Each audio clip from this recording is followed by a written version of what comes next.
Okay, everybody, welcome back to the live stream. I wanted to take a question or two from Instagram. If you aren't following me on Instagram, it probably isn't worth it, but my username is Chronicles of Strength, and every week I do at least one Q&A, and I just take questions from people and I answer them. And on Instagram, the format is a little bit short, so I don't always get to give the fullest response that I would like. And I had some really good questions this week, and I wanted to expand on some of them here. So thanks for joining me, everyone. The primary question I want to talk about are 2 exercise strength programs, minimalist strength programs. How do I think about them? Are they any good? What would I recommend? And so on and so forth. So that will be the theme of today's lovely discussion. Thanks for tuning in. Can everyone hear me okay? Drop a comment. Let me know what you are drinking. I've got some coffee in my famous Fox mug here. Please like, share, and subscribe to this video. Well, I guess you subscribe to the channel, not the video. You know what I mean. Let's get to business. So let me pull up the original question here, and we'll jam. So this question comes from username Jack85, and he says, Pavel is only doing dips and swings for now. What would Pat Flynn's 2 move exercise program look like? So Pavel Tsatsouline, cool dude, smart dude, sort of the pioneer, I guess, of the sort of modern kettlebell revolution. When I was first getting into kettlebells, I read all of Pavel's books. I certified under Pavel when I was much younger. In fact, I think I was the youngest person. Somebody could try and fact check me on this. I don't know if there's any records, but I think I was the youngest person to ever pass the RKC at the time. I was a freshman in college, and it was back when the RKC was just one school. It was before the great divorce of the RKC and the SFG, and there was like 120 at least people at my certification. It was really just an awesome environment, tons of energy, and I crushed the snatch test. I got the snatch test done in like 3 minutes or 30 seconds. So I was like the youngest guy there, relatively not one of the biggest.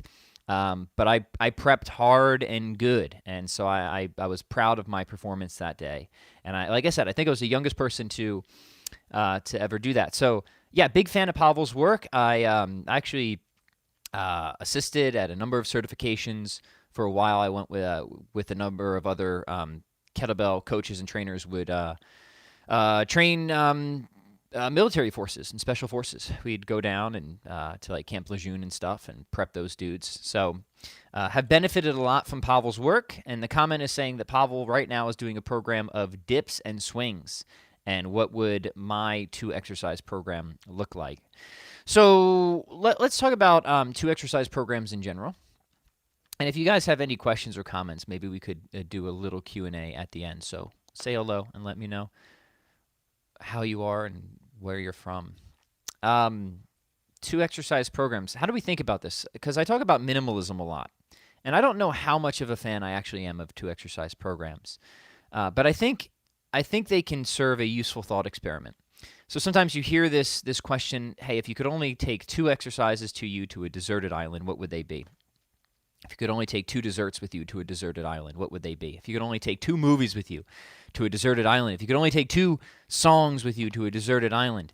And the point, I think, and the usefulness of these types of thought experiments is not necessarily in real life, where we aren't in this hypothetical situation, to just restrict ourselves to 1 or 2 things.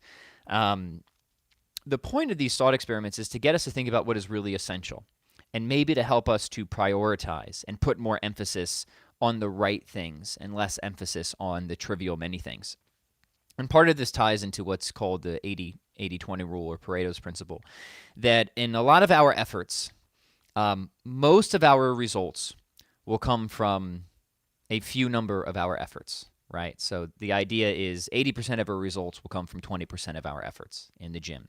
So what you should do is you should spend 80% of your time on those 20% of those efforts, and you should spend 20% of your time on the trivial many 80% of efforts that only get you 20% of the results. I think I said that right. So I'm not going to repeat it, because then I might not get it right again. So the idea is, for anything that we're practicing, strength, muscle, musicianship, writing, business, there's probably some things that just give you more juice per squeeze than others.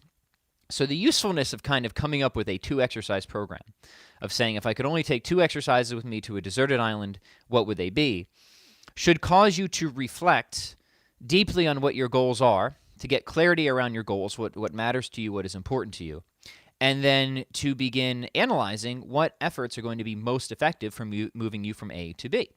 And that thought experiment can hopefully give you enough conceptual clarity, both about what you want and how best to get it, that you can then construct an exercise program that will be as effective and efficient as possible, even if it might have more things in it than just 2 exercises.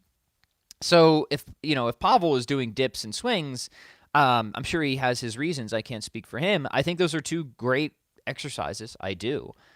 Swings are covering a lot, or they're checking a lot of boxes. You get the hinge movement. You're going to strengthen your entire posterior chain. You're going to get conditioning from it. You're going to get power from it. You're going to get some, fat burning from it, if you will.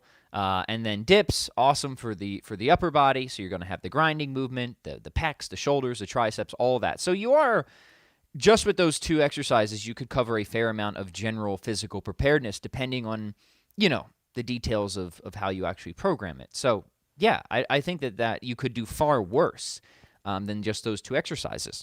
But I also would want to say is, why stop there? Because at the same time, most of us aren't so constrained in our lives that we can only do 2 exercises. So great if you ran this sort of deserted island thought experiment and you realized, hey, dips and swings are going to really help me get to my goal. So I'm going to prioritize dips and swings. But there's still probably some other stuff that I could do or might want to do that can help me reach my goals faster and be healthier and more fit overall. Maybe it's just adding a brisk walk. Maybe it's a few sets of pull-ups. Because in almost no situation can I think of where dips and swings would be ideal. There's probably always something we could add that would make that program a little bit better. Like, even if you just wanted to get better at dips and swings, there's probably still other stuff we could add to help you get better at just dips and swings. So the point I'm getting at here is, when it comes to being a minimalist, these thought experiments are helpful in terms of filtering out stuff you don't need, prioritizing the stuff that you do. But the goal at the end of the day should be to get something that is simple without being simplistic. We want to make something as simple as it can be, as simple as it should be, but no simpler than that. So the problem with some of these 2 exercise programs is I think they might get a little simplistic. I think that if we start paring down, a good program, I would say, should strip itself down to the fewest, most fundamental components it needs to get you from A to B as quickly as possible, and then stop there. You don't keep stripping away after that. Don't keep going less and less just for the sake of going less and less. So yes, and a lot of times less equals more, but in some cases less actually equals less. We'll start to lose efficiency. We'll start to lose effectiveness. Now, I'm not evaluating Pavel's program because I don't know what it is. I'm just talking about this in a very general sense, and just responding to the question. Now, if you were to say, Pat, what 2 exercises would you take to a deserted island? And if you were to say it has to be kettlebell focused, and your goal and my goal is just general physical preparedness, I want to be, as generally strong as I can, and I want to be lean. I want to have conditioning. I want to have strength. I want to have some, lean functional muscle, stuff like that. I would say I would take, this might be cheating, but the double clean and press. I'm counting that as 1 exercise. I know it's a double clean and press, but we have the word "and" in there, so the conjunction, I think, makes it, we'll just call that 1 exercise. And kettlebell front squats. And I would like to do some other exercises if possible, but the thought experiment would want me to focus on those 2 exercises because I think between those 2 exercises, we can accomplish a whole heck of a lot. We can accomplish strength. We can accomplish power. We can accomplish mobility. We can accomplish flexibility. We can accomplish hypertrophy. We can accomplish conditioning, depending on how we tune or program those exercises. So the double clean and press, we're getting an explosive hinge movement paired with a grinding upper body press. we can move a fairly significant amount of load with that. So we're going to have opportunities for a good amount of time under tension, making sure that that if we accumulate enough volume with that, we'll spur some muscle growth as well. And then a nice pairing with that, I think, would be front squats for the anterior chain and the lower body grind. The squatting pattern we know is essential. It's also one of the best strength and muscle building exercises that we can use. And the kettlebell front squat is especially demanding on the core because you have to kind of wrestle the weight out in front of you. So, yeah, I think these would be two exercises that I would want to prioritize, and often do prioritize a lot of my programming around, because we can program them in different ways. So I might want to have one heavy day where I keep the reps lower, the weight higher, and I just try to accumulate as many quality sets as I can. I might want to have one sort of moderate hypertrophy-based day. Maybe I'm shooting between 8 to 12 reps of 4 hard sets of each. Just talked about muscle building on a previous live stream, so check that out. And then I think I would want to have sort of a higher rep conditioning day, maybe like an every minute on the minute. I'll keep the weight much lighter, but then just try to maintain a certain tempo or pace. So with just those two exercises, we can have strength, hypertrophy, and conditioning just because we cook them differently. But at the same time, okay, great. So I will prioritize a program around that, but I wouldn't necessarily restrict a program just to that. For me personally, I think I would want to have some other pulling exercises in here, bent over rows, pull-ups. I definitely want to have some body weight work, some crawling, some sprinting, some walking, stuff like that. So even if you could just have a 2-exercise program, should you? Again, I can't really think of a real life scenario where you couldn't at least be a little bit better off with just a little bit more stuff. So this is the attractiveness, but also the snare of the idea of minimalism.